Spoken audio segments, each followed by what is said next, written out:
Assalamu alaikum, şu kovat satlat. Şaşı 8 yaş. Doğulu taza.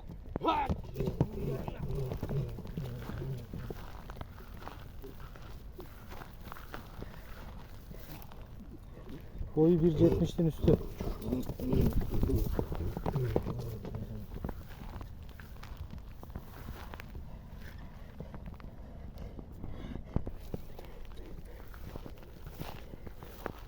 Maşallah.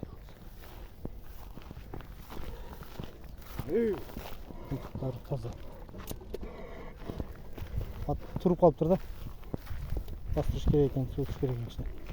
Bastırıyorum Sekin.